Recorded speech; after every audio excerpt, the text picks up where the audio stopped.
off the grass. In those days, that was really humorous. Ringo Starr didn't walk into the Beatles as a fourth brother. He walked in as the guy everyone thought could be replaced.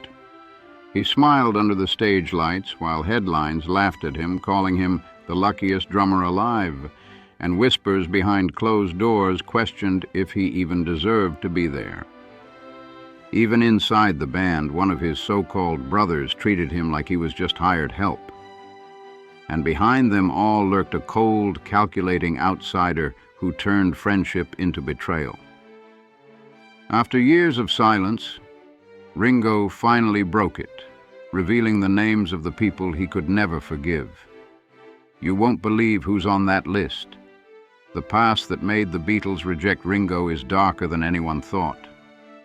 Ringo's anger didn't start at Abbey Road. It started way earlier, in a hospital bed during wartime Liverpool.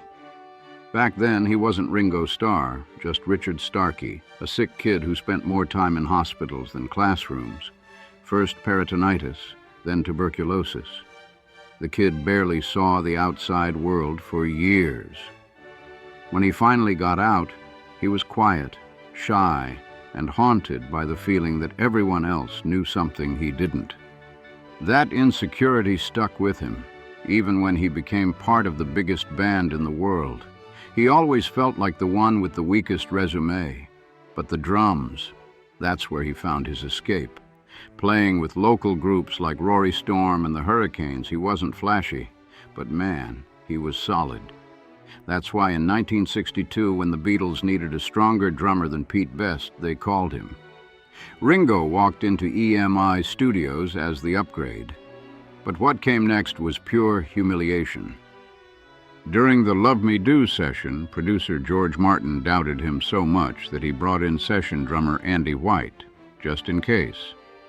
Ringo later said that Sting never truly went away.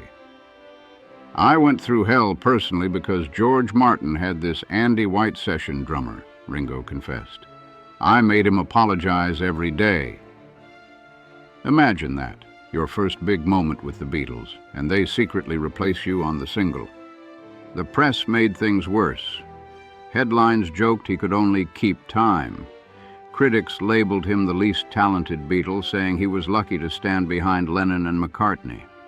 Their first big hit, and the world already decided Ringo was just the tag-along. Inside the band, the hierarchy was clear. John and Paul were the songwriting gods, George was the frustrated third genius fighting for his place, and Ringo. He was the funny one who sang the novelty songs and kept the beat steady, nothing more. Then tragedy struck. Brian Epstein died in 1967, and the band lost its calm, steady manager. Without him, chaos took over. That easygoing drummer suddenly found himself caught between three massive egos, and one of them, more than anyone else, made him feel small. Paul McCartney, the perfectionist, the workaholic, the man who slowly pushed Ringo out of his own band. After Epstein's death, Paul stepped up and took charge like never before, calling the shots, arranging sessions, and dragging everyone back into the studio when they were falling apart. Ringo summed it up later, plain and cold. Paul always made the phone call. Paul would want us to work all the time because he's the workaholic. It sounds admirable, Paul taking charge, keeping the band on track. But inside the Beatles, it didn't feel like leadership. It felt like control. Paul wasn't just writing songs anymore. He was telling everyone exactly how to play them, note for note. The breaking point came in 1968, during the grueling White Album sessions, when Paul's perfectionism turned from passion to obsession. He kept making Ringo redo the same simple drum beat again and again, until finally Paul sat behind the kit himself to show him how it should be done. For Ringo, the guy who'd already been replaced once on Love Me Do, that wasn't just a correction, it was humiliation. It was the moment that screamed, "You're optional." Furious and defeated, Ringo dropped his sticks, walked out, and vanished for nearly 2 weeks while the others scrambled to keep recording without him. Years later, he still spoke about that pain, the pain of being treated like a piece of machinery, not a bandmate. He kept asking himself, if Paul didn't even trust his drumming, what was the point of him being there? Sure, Paul's perfectionism gave the Beatles that flawless sound, but it also made the others feel like session musicians in their own band. For Ringo, already carrying the weight of being the replacement and the so-called least talented, having Paul literally take his seat at the drums was his worst nightmare playing out in real time. And here's the wild twist. Those two men who once clashed became the last real link to the Beatles. In 2015, Paul stood proudly on stage at the Rock and Roll Hall of Fame, personally inducting Ringo as a solo artist. He even joked while doing it, saying it was about time Ringo got in. In the years since, the two have shared stages, toured together, and Paul's even called their bond very special. It's poetic. The same man who once made him feel replaceable ended up being one of the few who truly stayed. But peace never came easy in Beatleland, because then came John and Yoko. The moment Ringo realized his old leader was slipping away, everything changed. Nothing shook him more than watching John Lennon fade into someone he barely recognized. For years, John had been the band's anchor, the sharp, fearless soul of the group. And Ringo looked up to him. Even when tempers flared, Ringo stayed loyal, a steady presence right behind John's shoulder. But by 1968, something strange started brewing. Yoko Ono didn't just walk into John's life. She walked straight into the studio, the creative process, and the private circle that the Beatles had guarded for years. What used to be 4 voices suddenly felt like 5, and only one of them seemed to matter anymore. The vibe in the studio grew tense.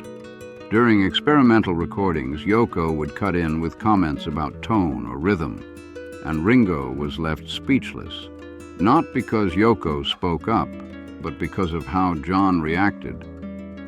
Instead of standing with his bandmates, John instantly sided with her. One time he even looked at Ringo and said sharply, "Just keep it even."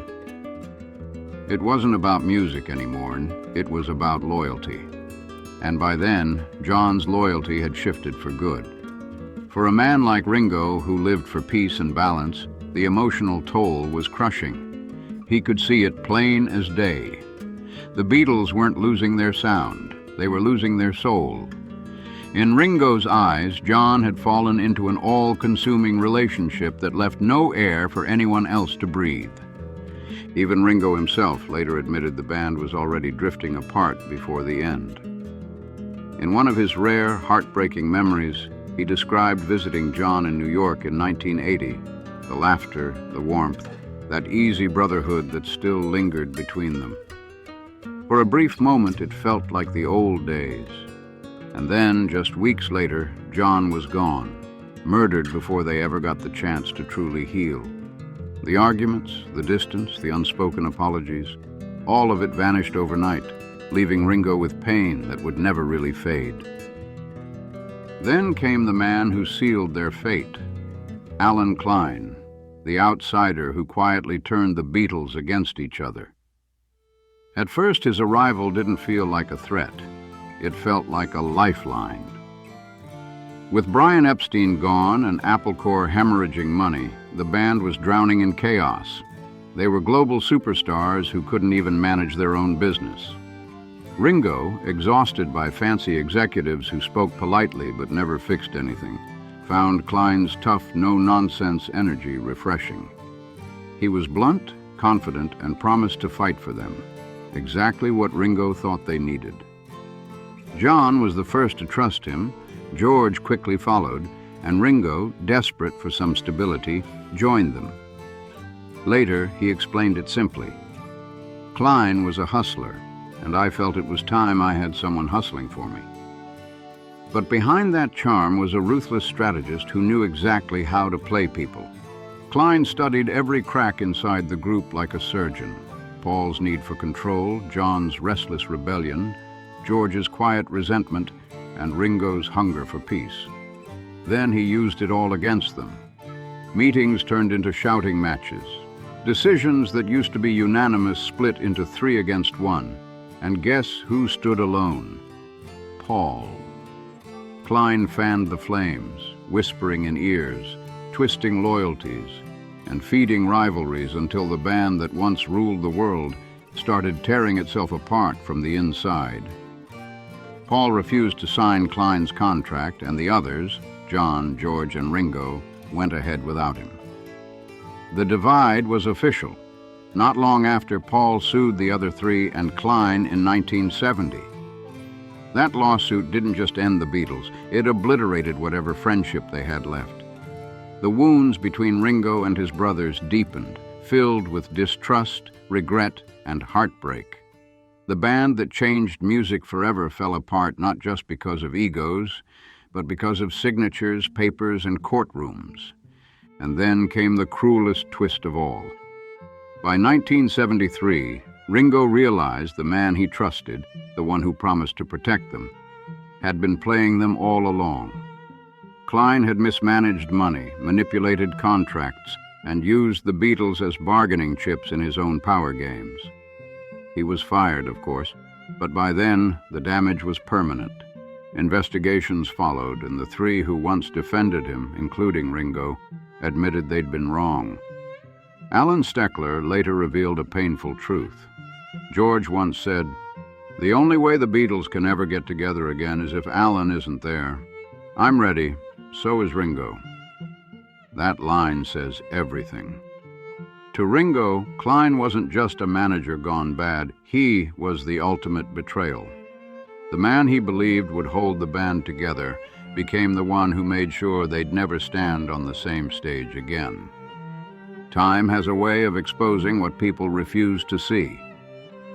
The same sessions where Paul snatched the drum seat and John brushed Ringo off were also the moments producers quietly noticed something incredible. Ringo never lost the beat. George Martin, the very man who once replaced him on Love Me Do, later confessed that Ringo wasn't just reliable. He was the heartbeat, the living click track, the anchor that held the Beatles together when everything else was spinning out of control. When younger drummers tried to copy his grooves, they realized they couldn't touch that feel. It wasn't about speed or flash, it was about soul. Every note had swing, every fill had character. As the years rolled on, people started to wake up to what was always there. Ringo's solo career didn't just keep his name alive, it gave him real hits. Legends like George Harrison, Eric Clapton, Bob Dylan, and Elton John all wanted Ringo on their tracks, not out of pity or nostalgia, but because his rhythm made their music come alive. And here's the poetic twist. Paul McCartney, the same perfectionist who once made him redo takes, ended up standing on stage, proudly inducting him into the Rock and Roll Hall of Fame as a solo artist. That moment said everything. The student of rhythm had earned the world's respect, and the man who once questioned him was now his biggest supporter. Today, Ringo Starr's name doesn't mean the lucky Beatle anymore. It stands for precision, feel, and endurance. He wasn't the weakest link. He was the foundation, the pulse that kept the greatest band in history alive long enough to change the world.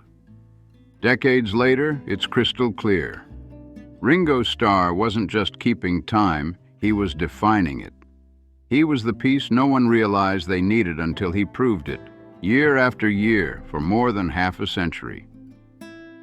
So now that the full story's on the table, who do you think Ringo carried the most resentment for deep down? Was it Paul, John, or the scheming Alan Klein?